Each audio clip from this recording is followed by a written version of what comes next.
Good morning, Walker Chapel and friends of the chapel.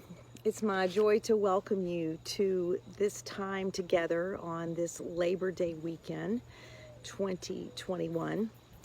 It is my heartfelt prayer that you and those you love are safe and healthy in every way.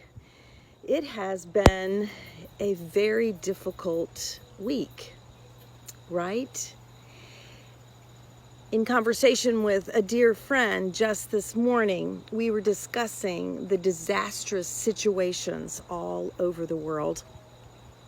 I don't know about you, but I've found in my journey with God that in my walking this journey of faith, the more difficult that things become in life, the simpler my faith becomes. I've found myself in these past few weeks praying simply, God, help us. God, help us.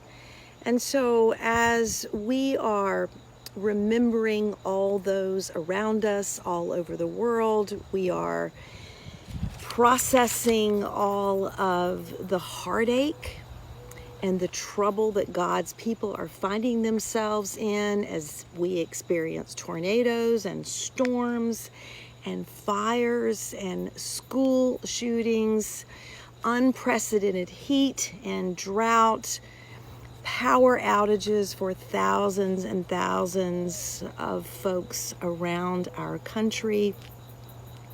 We are worried about our children, and we are praying for teachers and children and school administrators, school workers, cafeteria workers.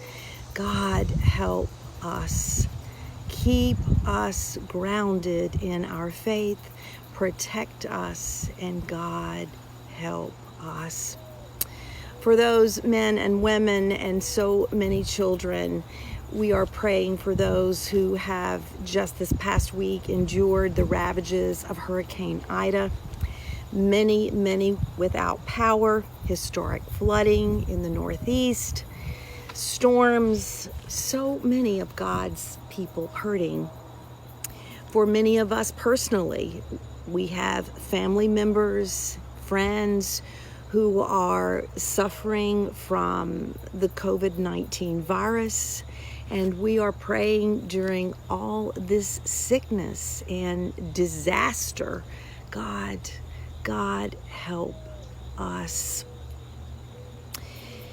We are thankful for a God that hears our prayers and answers our prayers in God's time. And so we are praying, Almighty God, help us. This past week, one of our younger members of the Walker Chapel Community of Faith asked me, do you think that God is trying to tell us something with all of these bad and disastrous things swirling about? And I pondered a moment before I responded as carefully as I know how. And I said to this young adult, I believe that a long time ago, God put the world into order and gave God's people some directions to be good stewards of the earth and to care for one another. And then God gave us the freedom and hopefully the determination to do just that, to care for our earth and to care for one another. So I would imagine that God is weeping right along with us for all the ways that we have become distracted and selfish and refuse to do what God has asked us to do. And so every decision